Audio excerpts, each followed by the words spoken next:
Shoutout. Napabisi natin ngayon. Simula nung pagsimba natin kanina, maaga tayo nagising. Tapos, nagkaramusta lang. Tapos, bukas na tayo ng tindahan. Sos, grabe. Nag-uunahan yung mga customer.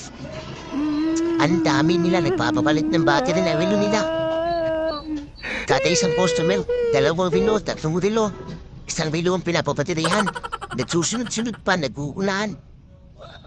Mabuti na lang, kalmado tayo. Dahan-dahan lang. First come, first serve. Ang mahirap lang kasi yung mga kasama ko dito, hindi nagsibukas. Hoy! Nasa akin tuloy lahat nagpapagawa, napapagod ako. Grabe kayo, kasalanan nito, bakit hindi kayo nagbukas? Kaya sa amin lahat nagpupuntahan. Maawa naman kayo sa akin. Wala na upay niya. May andating ng customer dahil ako nang daw ang bukas. Kasalanan niyo to. Hindi kayo nagbukas. Sa akin lahat ng pagod. Ba?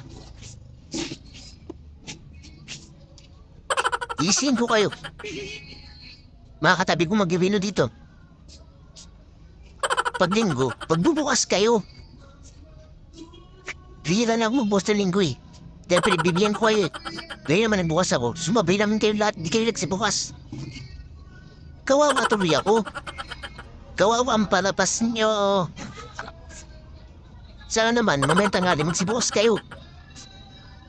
Para hindi ako napapagod, may natin ng customer, hindi ko alam sinong unahin ko. Sabihin niyo, marami akong kita kasi ako lang bukas. Hoy, hindi ko ang student to. Siyempre, trabaho natin, magalit sa ating mga customer mga customer na dumadating pag hindi ko ginawa, siyempre gagawin ko.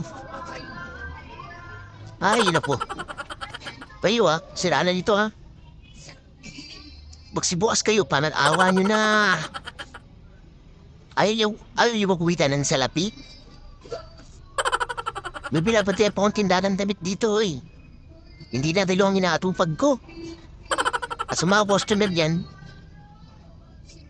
pag may nakita kayo may customer pa ako, magdahan-dahan kayo na lakad papunta sa akin para pagtapos, hindi kayo naman, hindi yung nagpapalibig kayo sa amin. Usap kayo ng usap, tanong kayo ng tanong, may ginagawa pa nga ako. Patapusin niyo muna ako. Ha? O, paano linggo? Paano linggo? Dami natin customer ngayon. Shoutout ka pala kay, paring Ian at saka kay Angie. Pumunta ka rin na, hindi natin nasikaso kasi ang daming customer talaga nakapalibot. May andatin ng customer natin, pasensya na. Hindi ko kayo nakilala kanina kasi naka-Christmas kayo, nakabuto ko kayo. Pagbibenta pa doon natin si Angie. Yan, happy fiesta. Yan sa inyo, pati yan.